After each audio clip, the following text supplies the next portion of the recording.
नमस्कार। दुनिया इस हफ्ते के रविवारीय विशेषांक में आपका स्वागत है। मेरा नाम है नील। इस कार्यक्रम में हम हफ्ते में 3 बार बुधवार, शुक्रवार और रविवार को आपसे अंतर्राष्ट्रीय प्रसंगों पर बातें करते हैं और उनका विश्लेषण करते हैं। आज भारत और पाकिस्तान से जुड़ी एक खबर का विश्लेषण करेंगे और आज के खास एपिसोड में बड़ी खबर के अलावा दूसरी खबरों पर भी बात करेंगे। लेकिन पहले बात बड़ी खबर की। मकबूल शायर निदा फाजली का एक बड़ा ही मशहूर शेर है, दुश्मनी लाख सही खत्म ना कीजिए रिश्ता, दिल मिले न मिले हाथ मिलाते रहिए। कि किसी ज़माने में निदा फाजली की कही ये बात मौजूदा भारत पाकिस्तान रिश्तों को ठीक ठाक बयां करती है। असल में मौजूदा वक्त में दोनों मुल्कों के बीच तल्खी बढ़ी हुई है। बातचीत के सभी दरवाजे बंद हैं, लेकिन ना चाहते हुए भी दोनों देशों को बातचीत करनी पड़ रही है। इसकी वजह है भारत शंघाई सहयोग संगठन का मौजूदा अध्यक्ष है और इस साल कई बैठकें होनी हैं। ऐसे में तमाम बैठकों के लिए अध्यक्ष की हैसियत से पाकिस्तान को आमंत्रित करना भारत की जिम्मेदारी है। हाल ही में भारत ने पाकिस्तान को इन बैठकों के लिए आमंत्रित किया है। मुख्य न्यायाधीश वाली बैठक में पाकिस्तान के जज नहीं आए।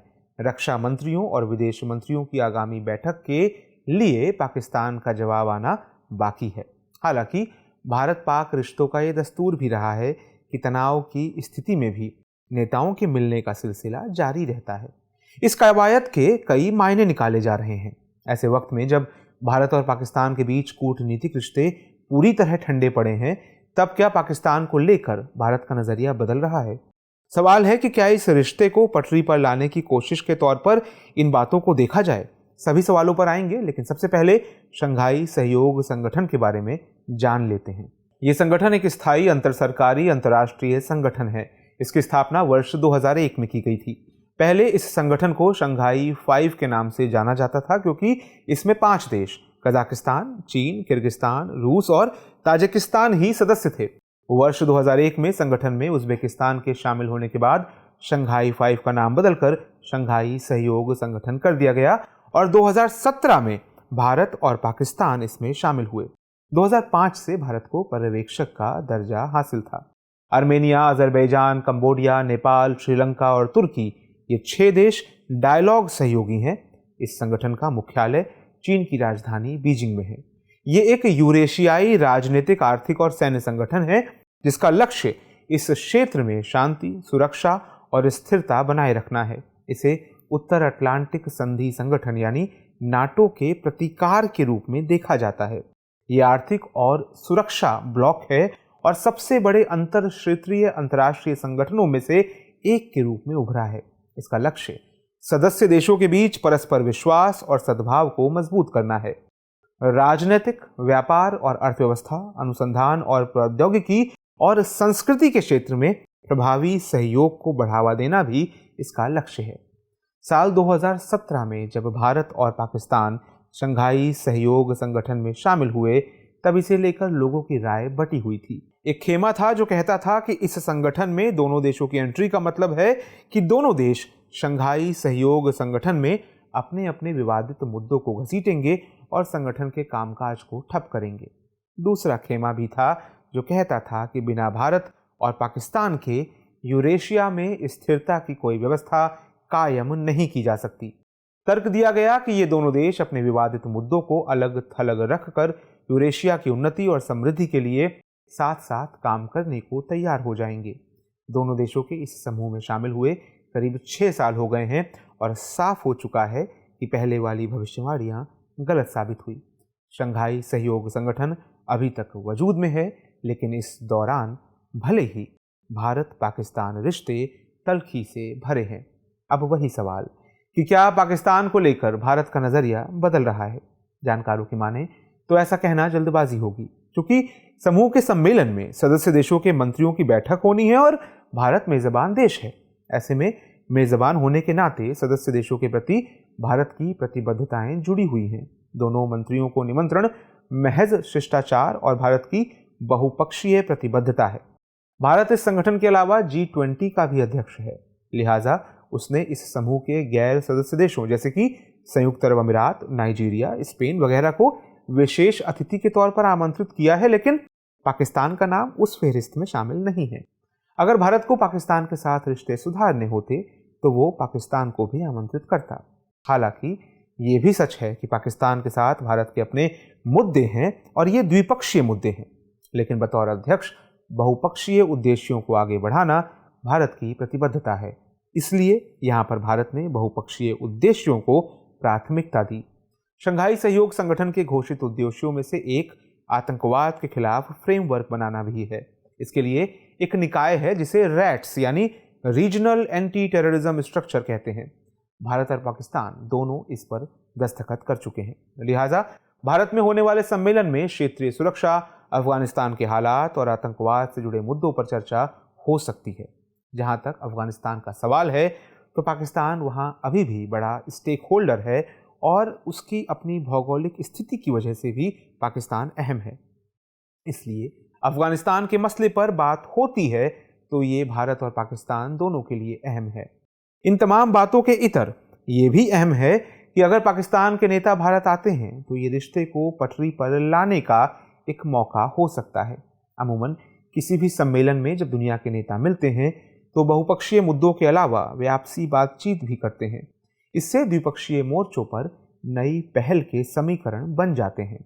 इसलिए माना जा रहा है कि अगर पाकिस्तान के रक्षा और विदेश मंत्री भारत आते हैं तो इस बैठक के दौरान कुछ और बातें भी हो सकती हैं।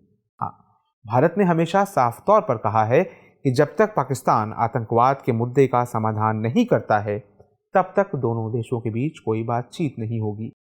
अगर विवादित क्षेत्रों को लेकर दोनों देश उदासीन हो जाएं तो भारत और पाकिस्तान के बीच टकराव खत्म हो सकता है। अगर ऐसा हो जाए तो शंघाई सहयोग संगठन की सभी समस्याएं खत्म हो जाएंगी। इससे संगठन के कामकाज को नई ऊंचाई हासिल होगी और क्षेत्रीय संगठन के रूप में इसकी पहचान और मजबूत होगी।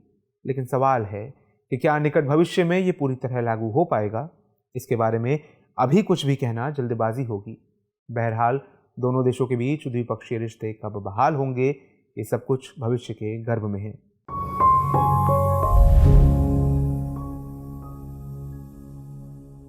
अब बारी है इस कार्यक्रम के रविवारीय विशेषांक दुनिया मेरे आगे की, जिसमें हम बात करेंगे दूसरी अहम अंतर्राष्ट्रीय खबरों की। सेंट्रल अमेरिकी देश होंडुरास और चीन के बीच जल्द ही राजनयिक संबंध शुरू हो सकते हैं। इसके लिए होंडुरास के विदेश मंत्री चीन की यात्रा पर भी हैं।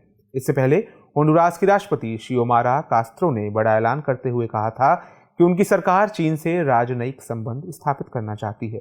इस पर ताइवान ने अपनी कड़ी आपत्ति जताई है। ताइवान के विदेश मंत्रालय ने इस यात्रा को लेकर होंडुरास के राजदूत को तलब भी किया था। मंत्रालय ने कहा था कि इसने हमारी सरकार और लोगों की भावनाओं को गंभीर रूप से आहत किया है। लेकिन सवाल है कि ताइवान को छोड़कर चीन के साथ संबंध बनाने में होंडुरास की दिलचस्पी क्यों बढ़ गई? असल में चीन होंडुरास में विशाल बांध बना रहा है। होंडुरास के चीन के बढ़ते निवेश के चलते दोनों देशों के बीच करीबी आई है। गौरतलब है कि होंडुरास के अलग हो जाने के बाद ताइवान के साथ राजनयिक संबंध रखने वाले देशों में केवल 13 देश ही रह जाएंगे। भारत और बांग्लादेश के बीच पहली क्रॉस बॉर्डर ऊर्जा पाइपलाइन की शुरुआत की गई। इसे भारत बांग्लादेश मैत्री पाइपलाइन का नाम दिया गया है। इस पाइपलाइन को करीब 377 करोड़ रुपए की अनुमानित लागत से तैयार किया गया है। इसकी खास बात यह है कि इस रकम को अनुदान सहायता के तहत भारत सरकार द्वारा वहन किया गया है। गौरतलब है कि भारत के पड़ोसी देशों में चीन अपनी मौजूदगी को लगातार बढ़ा रहा है। ऐसे में मैत्री पाइपलाइन पड़ोसी देशों को भारत के प्रति विश्वास बहाली में मददगार साबित हो सकती है। यही वजह है कि बांग्लादेश के प्रधानमंत्री शेख हसीना ने पाइपलाइन के उद्घाटन के 2 दिन बाद ही भारत को चटगांव और सिलहट के बंदरगाहों का उपयोग करने की पेशकश कर दी। उन्होंने कहा कि ये कनेक्टिविटी को बढ़ावा देगा और क्षेत्र में लोगों के संपर्कों को भी बढ़ाएगा।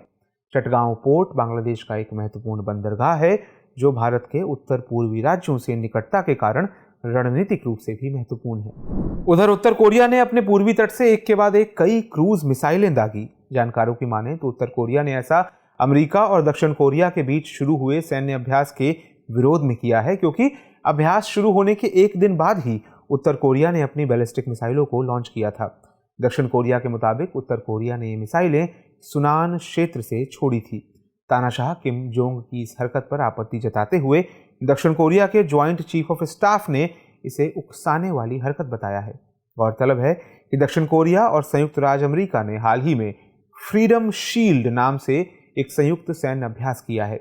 इसके शुरू होने से पहले ही उत्तर कोरिया द्वारा इस तरह के अभ्यासों के खिलाफ कड़ी कार्रवाई करने की धमकी दी गई थी। आज की चर्चा में इतना ही। नोट कर लेते हैं आज की चर्चा पर आधारित सवाल है, शंघाई सहयोग संगठन के कार्य में तेजी लाने के लिए भारत और पाकिस्तान के विवादित मुद्दों का निपटान क्यों जरूरी है, वर्णन कीजिए।